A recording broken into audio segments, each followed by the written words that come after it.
Arratsaldeon guztioi, eta mila esker gurekin izateagatik, eta ongi etorriak izan zaitezte 2021ko urriaren 28ko udalbatzar hontara. Buenas tardes a todas y bienvenidas y bienvenidos al pleno del 28 de octubre del 2021. Hasiko gara mesedez. Lehen puntua, 2021ko irailaren 30 eta 2021ko urriaren 7 egindako bileraren akten zirriborroak irakurri eta onartzea bidezko bada. Primero, lectura y aprobación si procede el borrador de las actas de las reuniones celebradas el 30 de septiembre de 2021 y 7 de octubre de 2021. Aipatzeagatik, hor goizean bidali zaizu idazkaritzatik bi akats, bat iraileko aktari dagokionez, laugarren orrialdean zinegotzi baten parte hartze bat zegoen eta ezan aipatzen zen zinegotzi izan, eta gero baita ere, okerrez ganaiz hemen, 14. orrialdean, zati erabakitzailean baita ere akats bat zegoen eta zuzendu da. Se os ha remitido un correo electrónico desde Secretaría esta misma mañana, haciendo saber que se incorporaban dos modificaciones al acta de septiembre. Una era en la página 4, donde se hacía alusión a una intervención de un concejal sin identificar a ese concejal, y por otra parte, en la página 14 había un error en la parte dispositiva del acuerdo y se ha modificado, se ha corregido. Bueno, beste modifikaziorik ez balego, onartutzat emango genuke bi akta horiek.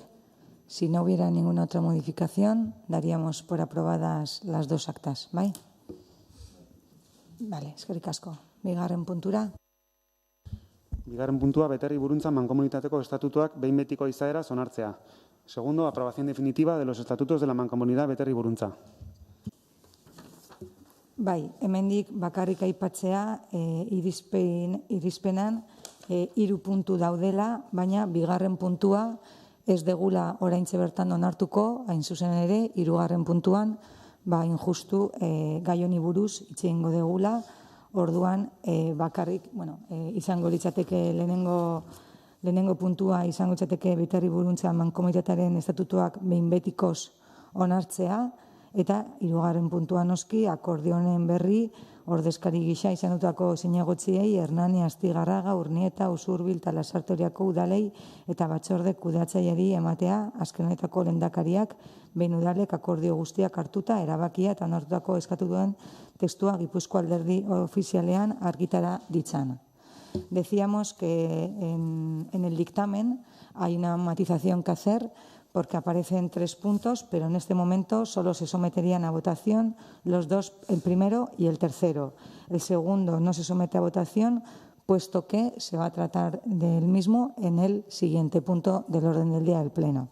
Por tanto, los puntos que se someterían a votación serían el primero, que sería aprobar definitivamente los estatutos de la Mancomunidad de Beterri Buruntza, y el tercero sería dar traslado del presente acuerdo a los ayuntamientos de Hernani, Astigarraga, Urnieta, Usurbil, Lasarte Oria y a la comisión gestora para que por su presidente, en este caso presidenta, una vez adoptados todos los acuerdos, se proceda a la publicación del acuerdo y del texto de los estatutos aprobados en el Boletín Oficial de Guipúzcoa.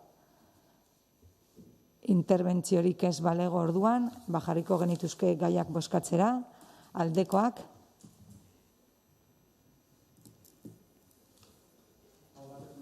Onartzen da, se aprueba por unanimidad. 3. puntua, Beterri Buruntza Mankomunitateko Batzar Nagusirako edo Gobernu Kolegiaturen organorako ordezkarien izendapena. Tercero, nombramiento de representantes para la Asamblea General u órgano de gobierno colegiado de la Mancomunidad Beterri Buruntza. Hau baino lehen, zoriondu nahiko nuke zinegotzi guztiak, azkenean lortu degulako estatutuak onartzea eta aurrera eramatia. Antes de nada, felicitar a todas y a todos los concejales porque por fin hemos conseguido que se aprueben ya los estatutos y se puedan dar los siguientes pasos.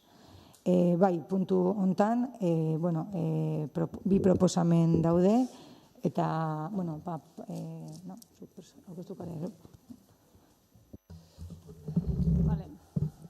Arratsaldeon. lehenengo proposamena, edo gure proposamena, 2 puntu ditu, eta hauek izango liratezke. Beterri Buruntza Mankomunitateko Batzar Nagusirako udal ordezkari gisa honako izendapen hauek egitea.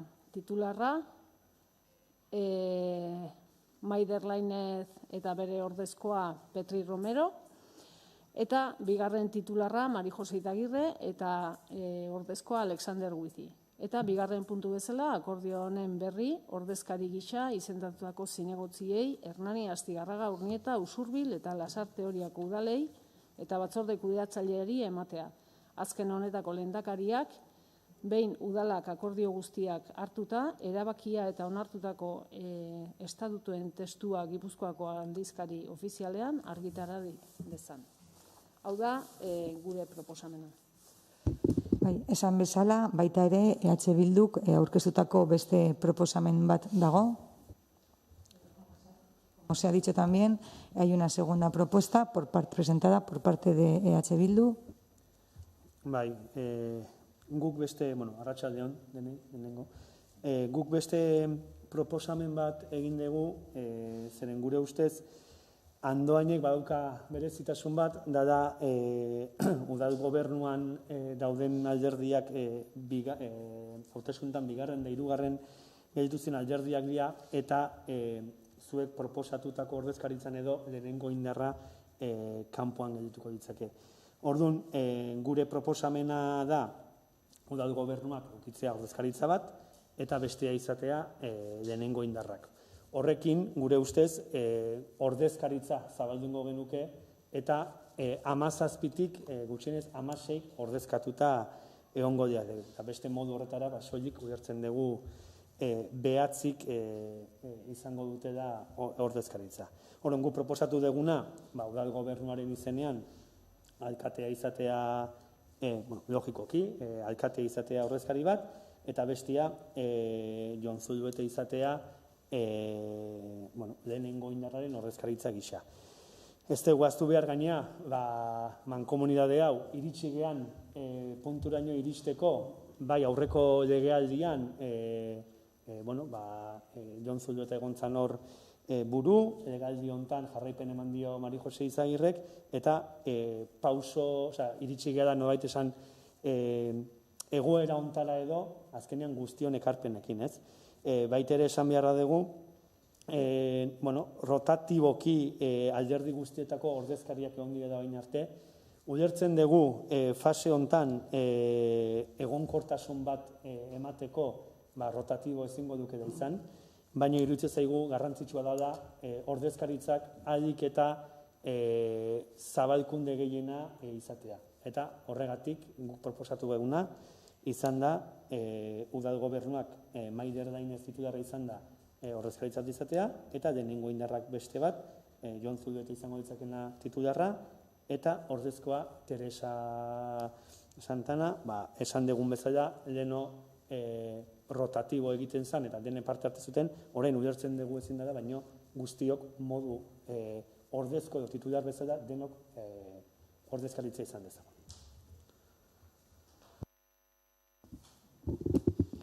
Bueno, interbentziorik gehiago ez balego, jarriko genituzke gaiak, barkatu.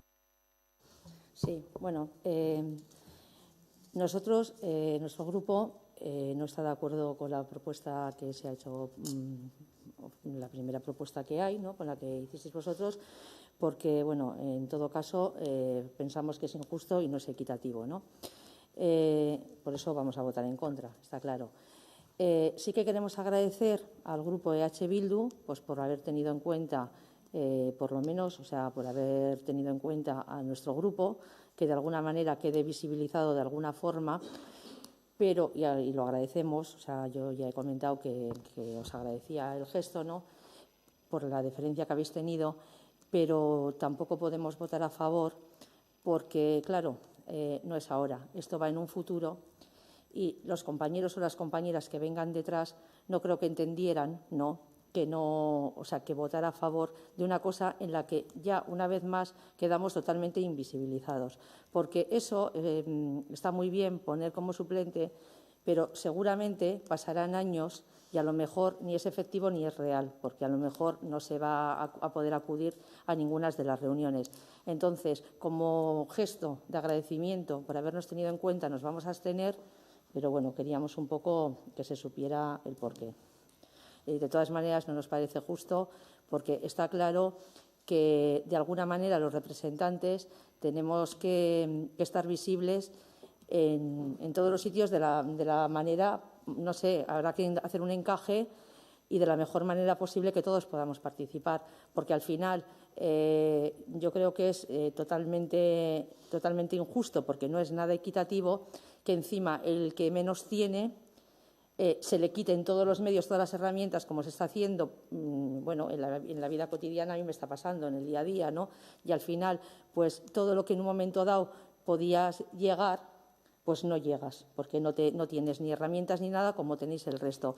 Entonces, una vez más, quiero hacer aquí un poco, no sé si protesta o cómo, que quede constancia de que no estamos de acuerdo que no se tengan en cuenta a los grupos minoritarios, porque el trabajo día a día es muy difícil, y si encima en los sitios donde los órganos donde puedes tener un poco más o menos representación, a lo mejor no se podía continuar de la forma que estábamos anteriormente, pero a lo mejor sí que habría que haber hecho un encaje para que todo el mundo estuviéramos representados. Y yo creo que tampoco se intenta ni se hace nada, pues porque en realidad no sé si nos preocupa más que a nosotros.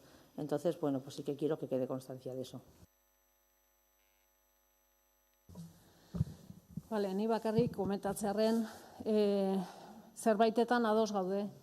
Mankomunitateak egonkortasuna behar du. Hortan, guztiz ados gaude. Baina baita ere esan behar dut, mankomunitatearen ordezkaritza plurala izan behar dula, eta pluraltasun horretan, bai egia da Podemos alderdiak ez daukala ordezkaritzarik, baina uste EH Bildu ondo ordezkatuta dagoela mankomunitatearen barruan. Ze 6 herrietatik 3 herrietako ordezkariak biak EH Bildukoa dira, osea 6 ordezkari ditu EH Bilduk mankomunitatearen barruan. Orduan, hemen ez da lehen indarra izatea, edo bigarren, edo hirugarren indarra izatea. Hemen da gehiengo bat dago, zuk esan dezun bezala egonkortasun bat eman behar zaio mankomunitateari, eta ordezkaritza hori hala erabaki dugu gobernu taldean, eta proposamena hori izan da. Berriro diot, EH Bildu mankomunitatean ordezkatuta dago. 6 herrietatik 3 ordezkatzen dira EH Bildu alderdiaren bitartez. Eta bakarrik esan Teresari, alde batera uzten direla edo ulertu diot alderdi txikiena izateagatik, beraiek ez dutela aukerik aurrera egiteko eta erabakitzeko eta guzti hori, hor hartu eman bat egonda orain arte, hitzarmenaren bitartez, eta egongo da etorkizun batean. Eta hartu eman horretan, nik uste beak bere eskubidea, bere hitza eta bere bozka izango ditula, bai, herri mailan. Eta orain arte ere izan ditu. Orduan, zerbait esan nahi bazendun, edo zerbaiten aurka bazinan, o zerbait gaizki egin bagendu, esateko aukera ere izan dezu. No, yo por aclarar, he dicho que como funcionaba hasta ahora me parecía bien, como había sido hasta ahora, porque todo el mundo, de hecho, yo he participado. O sea, simplemente es el cambio este que hay ahora con el que no estoy de acuerdo. No, entonces te quiero decir que es una vez más que aquí quedamos invisibilizados, ¿no? Anteriormente, no, o sea, yo lo he dicho, que como funcionaba anteriormente, no, más que nada por matizar, que es con el cambio con lo que no estamos de acuerdo. Y no es ahora, vamos a decir, lo que queda de legislatura, tanto como lo que a futuro pueda pasar, de que yo, o sea, quiero dejar bien claro que no estamos de acuerdo, porque luego pueden venir compañeros y si esto sigue así, decir, pero ¿cómo votaste a favor esto Si aquí en ningún momento podemos ser representativos, entonces lo que no voy a hacer es votar a favor de una cosa en la que no estamos representados para nada. Entonces, eso es lo que he dicho, que voy a votar que no al vuestro y que por la deferencia que ha tenido EH Bildu de por lo menos, o sea, visibilizarnos de alguna manera y ponerme como suplente, en este caso a mí nominativamente, pues que nos vamos a abstener. Nik argitza aldera, gauza bat, EH Bildu noski dago da ordezkatua mankomunitatean, baina Andoaingo EH Bildu ez. Eta guk esaten gana, Andoaingo EH Bildu ez dago da. Eta beste herrietan, Usurbil, Lasarte, Astigarragan daude ordezkatuta. Alde batetik lehenengo indarra eta bestetik udal gobernua. Guk hori da eskatu deguna. Eta hemen, lehenengo indarra ez dago ordezkatua. EH Bildu ordezkatua dago, baina ez Andoaingo EH Bildu eta ez ondorioz Andoaingo lehenengo indarra. Hori txesan egin.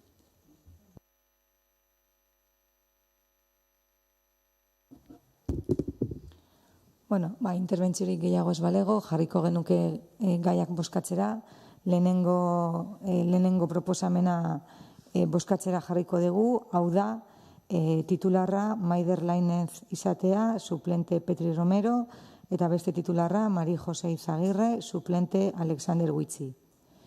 Aldekoak?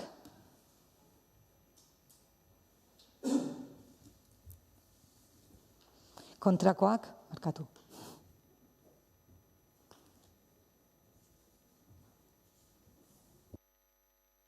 Gehiengoz onartu da, se aproba por mayoría.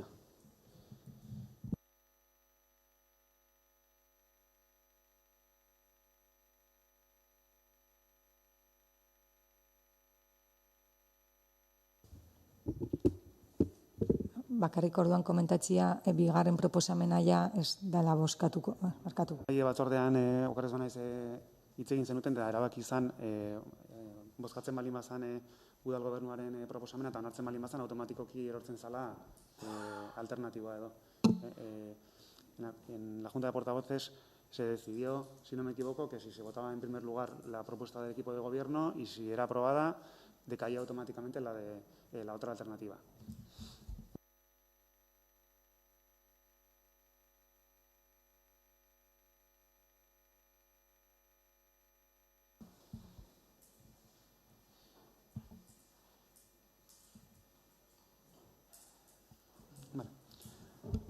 Laugarren puntua, 2022 urterako autotaxi zerbitzuaren hiri tarifak onartzea. Punto cuarto, aprobación de las tarifas urbanas del servicio de autotaxi para el año 2022. Hau batzordean komentatu nuen bezala, tramitea da, Eusko Jaurlaritzara bidali behar da plenoko akordioa, eta aurreko plenoan onartu zen bezalaxe, 2022 urterako 2,9ko igoera izango du tasa honek.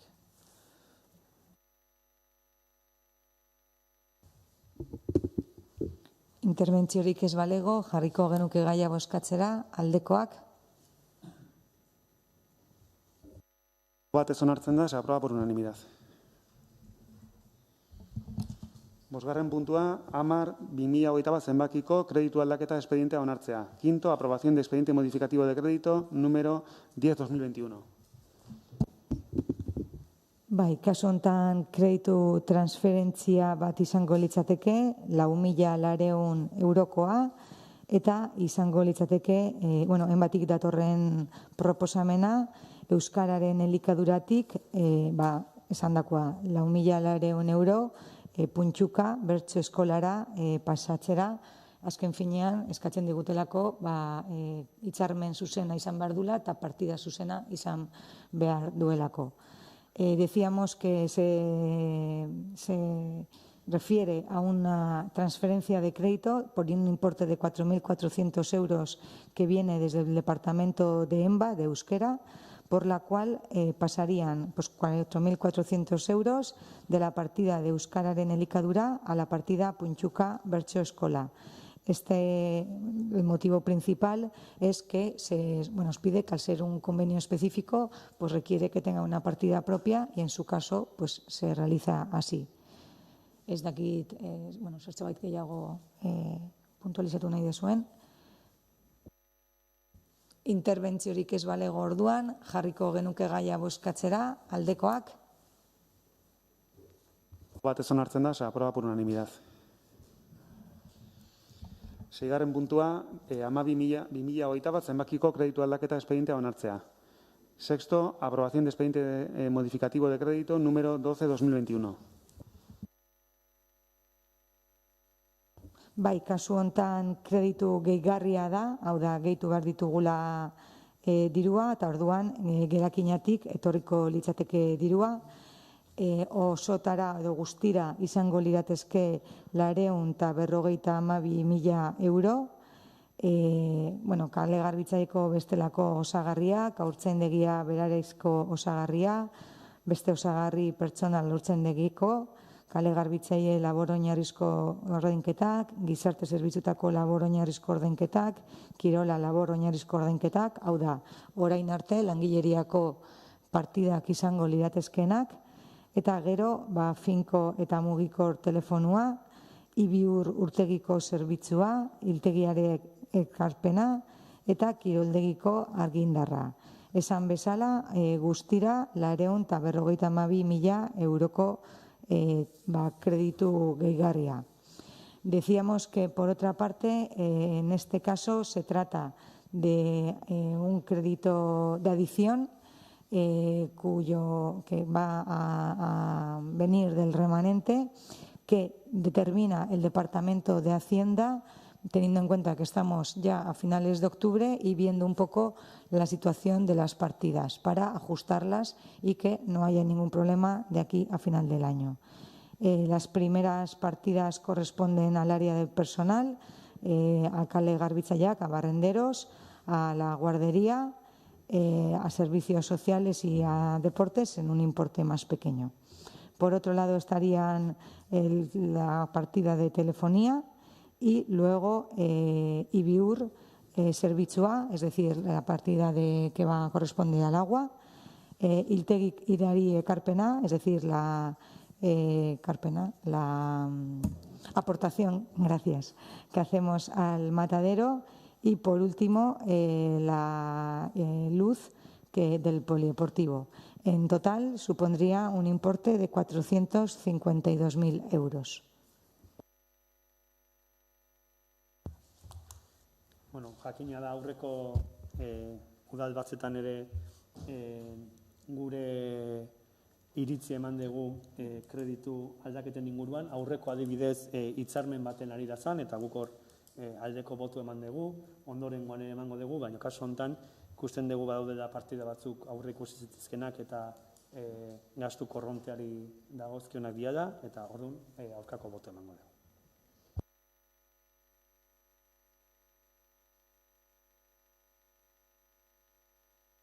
Bueno, nuestro grupo, como comenté en la comisión, entiende que hay gastos que son justificables, pero no entendemos todo el expediente modificativo, vamos a decir, en general. Entonces, por eso nos vamos a abstener.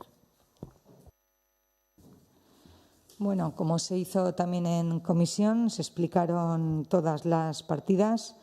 Respondiendo al portavoz de H. Bildu, al señor Álvarez, pues aquí no hay partidas que se pudieran haber previsto, en el sentido de que las primeras que hemos comentado corresponden a personal, cuya justificación radica en que, como consecuencia del COVID-19, de la pandemia, ha habido que incrementar y poner más servicios, tanto en la guardería, debido a algunas ausencias o bajas que han venido determinadas por la propia pandemia, que desde luego eran imprevisibles, y en el sentido de los barrenderos, precisamente para cubrir la desinfección y la limpieza más en profundidad que se ha hecho en el municipio, el cual desde luego consideramos que ha sido necesario y totalmente imprescindible.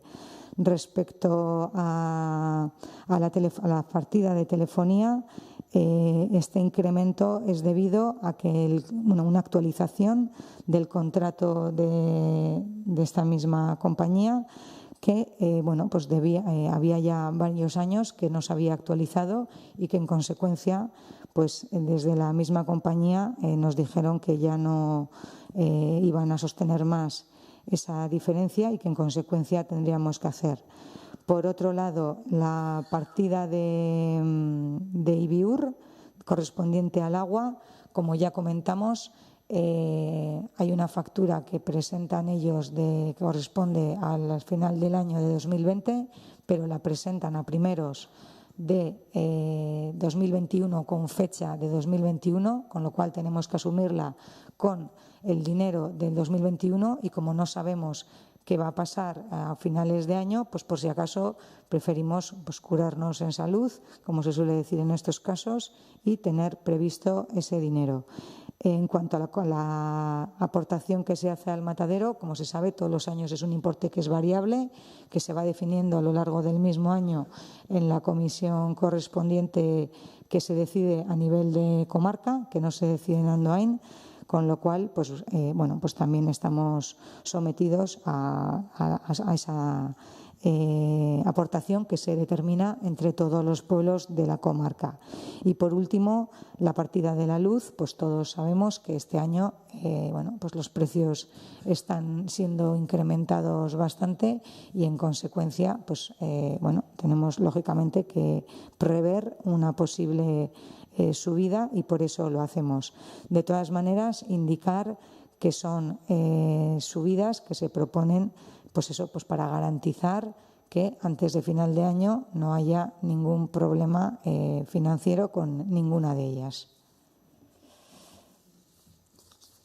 Interbentziorik gehiago ez balego, jarriko genuke gaia bozkatzera, aldekoak,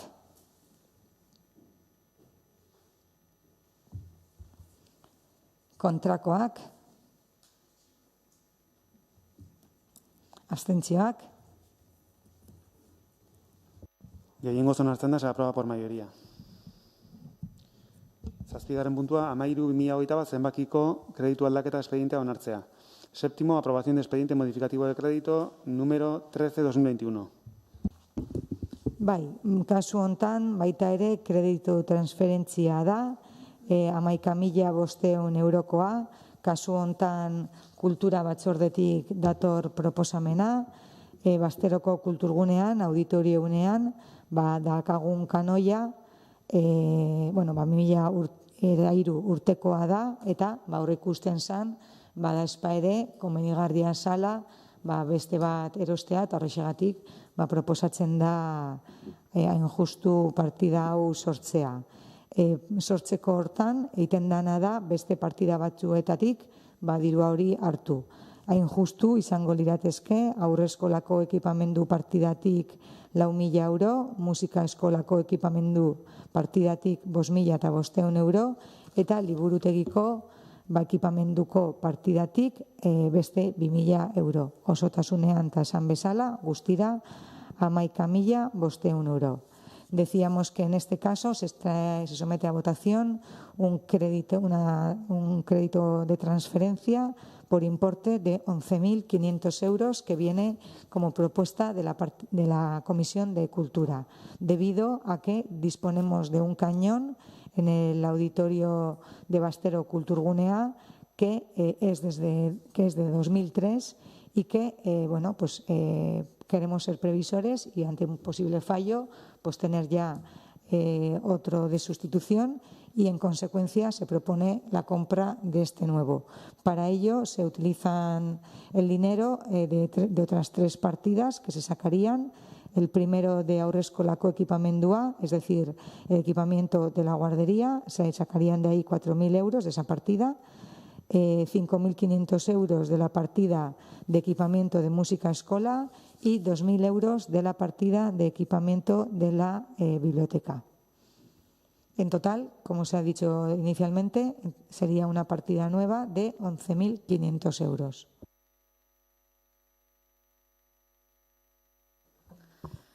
Bueno, nosotros vamos a votar afirmativamente, pero sí queremos hacer una aclaración.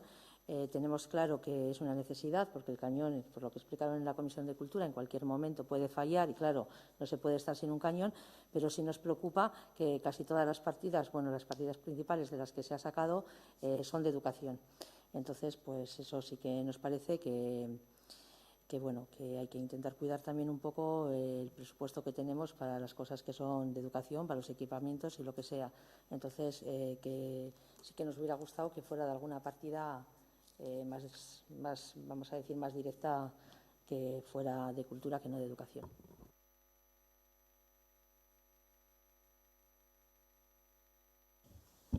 Bueno, arratsaldeon, ni bakarrikan esan kontutan hartu dela, badakigu hezkuntza dela, baina kontutan hartu degula behar bat zeola, eta noski horrekin ez dugu utzi, baztertu nahi hezkuntzako zenbait, nola da, bai haurreskola, bai musika eskola eta liburutegia ikusi dugulako posiblea zela hartzea, besterik gabe.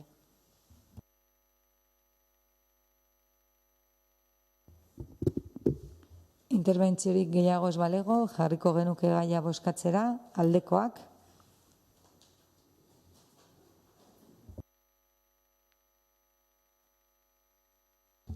Aho batez onartzen da, se aprueba por unanimidad. 8. puntua, migraziorako euskal itun sozialari atxikitzea. 8. Adhesión al pacto social para la migración.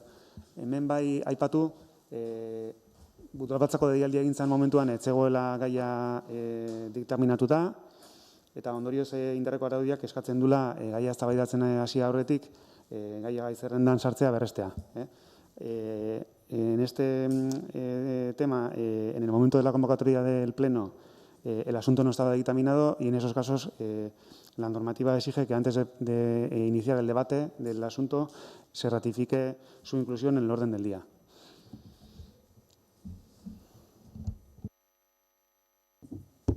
Orduan horrexegatik, lehenik bozkatuko genuke gaia sartzera, aldekoak. Aho batez por unanimidad.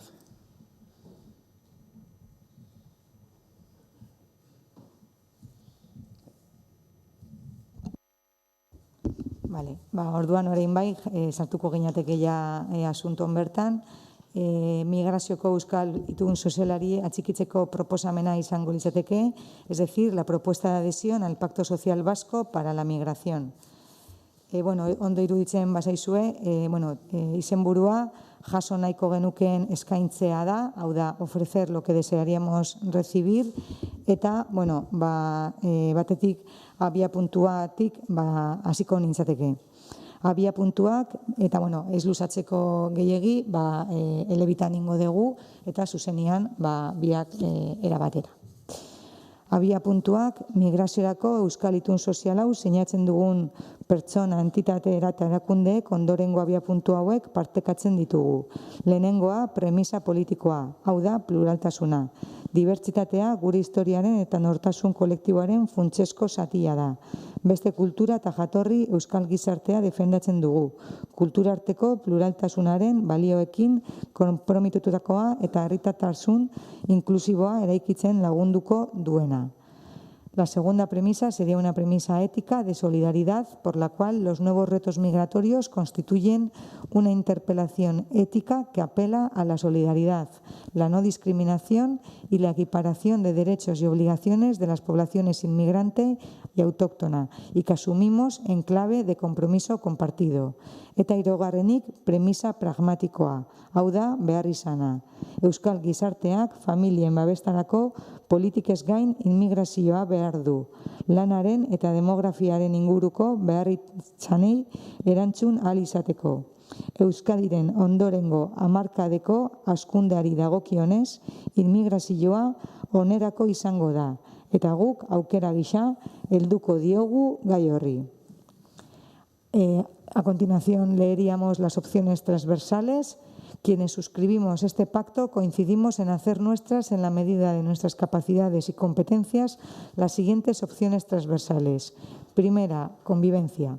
Defendemos la acogida, la integración y el discurso de la solidaridad, la diversidad y la convivencia. Rechazamos los discursos prejuiciados, estereotipados y estigmatizadores en contra de las personas de otras culturas o procedencias. Bigarrenik, giza eskubideak. Oinarrizko eskubideen titulartasuna ahalik eta gehien zabaltzea sustatzen dugu. Nazionalitatea edozein dela ere, tratu eta aukera berdintasunaren printzipiotan oinarrituta eta diskriminazio mota ororen aurrean. Tercera, transversalidad. Incorporar en las políticas sectoriales de las administraciones vascas empleo, cultura, vivienda, servicios sociales, seguridad, la mirada de la diversidad cultural que supone la migración. Laugarrena, zehar kohesioa, barkatu. Irmotasunez babesten dugu hezkuntzaren osasunaren edota oinarrizko prestazio sozialanen unibertsaltasuna. Bai eta enplegurako eta etxebizitzarako trebakuntza eta integrazioa jasotzeko ildoak mantentzea ere, eskubideen eta betebeharren berdintasun esparruan. Quinta, educación. Impulsamos la construcción de espacios educativos inclusivos como valor estratégico para la integración y la convivencia. Compartir realidades diferentes, conocerse y estimarse constituye una pedagogía decisiva en el proceso de socialización de nuestro alumnado. Seigarrenik, tokiko esparrua. Tokiko esparruaren garrantzia nabarmentzen dugu. Eguneroko integrazio efektibograko agertoki estrategiko gisa. Bizikidetza hobetzeko eta kohesio soziala areagotzeko lanian udalekintzak lehentasunezko balioa dauka eta jardun hori babestu eta sustatu beharra dago. La séptima, igualdad. Compartimos el compromiso con la igualdad de género como principio básico y fundamental para la construcción de nuestra convivencia, así como su vocación intercultural e interreligiosa de extensión universal. Este compromiso se concreta en la inclusión efectiva de la perspectiva de género en las políticas migratorias y en las de protección social. Zortzigarrena, hizkuntzak. Gizarte hartzaileko hizkuntzak ikastearen alde egiten dugu. Migratzaileen integraziorako eta egokitzapenerako funtsezko faktore gisa. Beharrezkotzat jotzen dugu elkarteunaren zeregina indartzea, elkarrizketa eta lankidetza iraunkorreko mekanismoak ezarriz. Migratzaileen erakundeek harreran eta integrazioan duten zeregina sustatuz. Beraz, horretarako behar diren bitartekoak ahalbidetu behar dira. Y novena, colaboración. Promovemos la preeminencia de la cooperación entre los diferentes niveles institucionales y sociales. Consideramos necesarios reforzar el papel del tejido asociativo, estableciendo mecanismos de diálogo y colaboración permanentes, estimulando el papel de las organizaciones de personas migrantes en la acogida e integración. En este ámbito, más que en ningún otro, es necesaria la colaboración, poner en común lo que nos une frente a lo que nos separa. Eta gero, egongo liratezke konpromisu zehatzak. Bueno, hau ez dugu hitz egin, baina ondo iruditzen bazaizue, bozeramaile bakoitzak bi konpromisu irakurriko ditu, horrela, esan dezakegu denon artean iten ditugula, eta azkeneko biak, ni alkate bezala, irakurriko nituzke. Ondo iruditzen bazaizue denei, eta horrela baita ere, aniztasuna eta pluraltasuna markatzeko. Orduan lehenik eta behin, Andonik, mesedez. Konpromiso zehatzak. Aurreko guztiaz erabateko babesa ematen diogu konpromiso zehatz hauen garapenari dagozkien eskumen esparruetan. Lehenengoa, erantzunkidetasuna. Beste eragile batzuekin lankidetzan aritzea, Europar Batasun osoan erantzunkidetasunaren printzipioa sustatzeko. Horretarako, lankidetza leialdean aritu behar da Estatuko eta Europako erakundeekin, eta eskatzen eta eskaintzen den konpromisoa islatzen duten proposamenak garatu behar dira. Bigarrena, irmotasuna. Batasun sozial eta politikoari eustea, modu horretan, mezu xenofoboak erabiliz abantaila politiko edo elektorala lortu nahi den guztietan gehiengo demokratikoaren pisua nabarmenduko da. Inmigración regularizada. Promover cauces que amplíen las posibilidades de una inmigración regularizada y que tengan en cuenta la realidad de los países de origen, el proyecto migratorio de la persona migrante y las necesidades que en Europa plantea el reto demográfico. Cuarto, solicitantes de asilo y personas refugiadas. Desarrollar actuaciones orientadas a mejorar cuantitativa y cualitativamente la acogida e integración de solicitantes de protección internacional y personas refugiadas tanto en el ámbito europeo y estatal como en Euskadi. Bosgarrena, zaurgarritasun egoeran dauden migratzaileak. Behar dien baliabideak eskaintzea zaurgarritasun egoeran dauden migratzaileei erantzun humanitario egokia emateko. Arreta berezia jarriz emakumeengan, adingabeengan eta giza eskubideen urraketen biktimengan. 6. Erregularizatu gabeko egoeran dauden migratzaileak. Behar diren baliabideak artikulatzea, iristen diren iragaitzazko migratzaileei edo erregularizatutako dokumentaziorik gabekoei erantzun solidario eta humanitarioa eskaintzeko, modu horretan autonomia prozesuen alde egiteko. 7. Menores extranjeros no acompañados. MENAs y jóvenes extranjeros no acompañados. Disponer, así puedo, los recursos necesarios para ofrecer una respuesta compartida, equitativa y adecuada a las obligaciones legales, al cumplimiento del principio de interés superior del menor y a un proyecto de integración sociolaboral de estos jóvenes. 8. Intervención humanitaria. Responder en la medida de nuestras capacidades institucionales a los llamamientos humanitarios, tanto de instituciones como de ONGs internacionales o locales que actúen en el terreno, ya sea en el mar Mediterráneo o en países de procedencia o tránsito. 9. Prebentziozko eskuhartzea.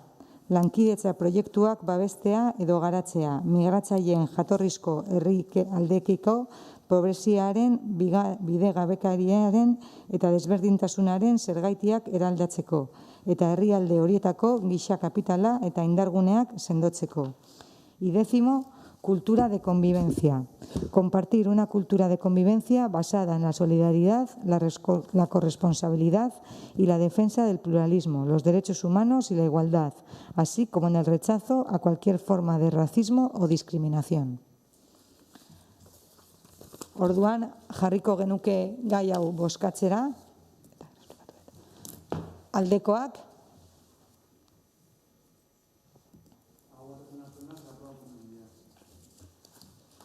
Bai, urrengo puntura pasa baino lehen, bai komentatu nahiko nuke EH Bilduk beste proposamena gaur, estartian aurkeztu zula, baina gaur goizan horri buruz hitz egin degula, eta hitza ematen diot ordezkariari beak azalpenak emateko. Bai, guk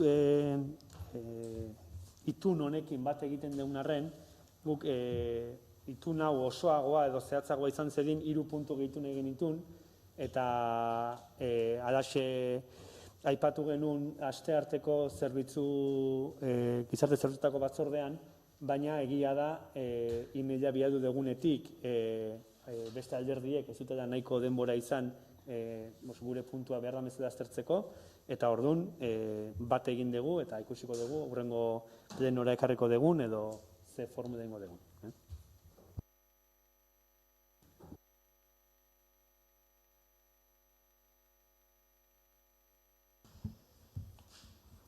Kontrol zatia, 9. puntua ebazpenen berri ematea, zehazki 1741-2021 zenbaki duenetik 1901-2021 zenbaki duenera.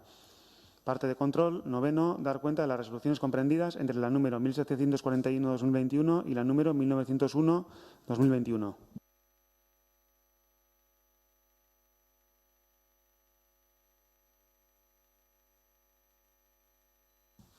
Hamargarren puntua, galderak, eskaerak eta proposamenak. 10, ruegos, preguntas y propuestas.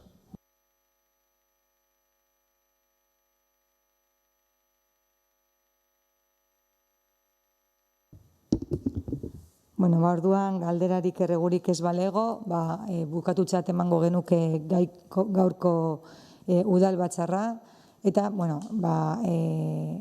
bai, gustatuko litzaidake bukatu baino lehen, berriz aipatzea, egilea da osasuneko egoera gero eta hobeagoa dala, baina oraindik birusa hemen dago, oraindik prudentziaz eta zuhurtziaz jokatu eta arduraz jokatu inbar degula, gure ondoan dagoen herri bat hain zuzen ere gorrian dagoelako, naiz eta gaur egun ez dira inbeste datuak ematen, baina egoera oraindik larria da, eta alde hortatik eskatzia herritarrei alden neurrian noski distantzia segurtasuna mantentzia, gela erabiltzea eta beti maskarilla jantzita eramatia.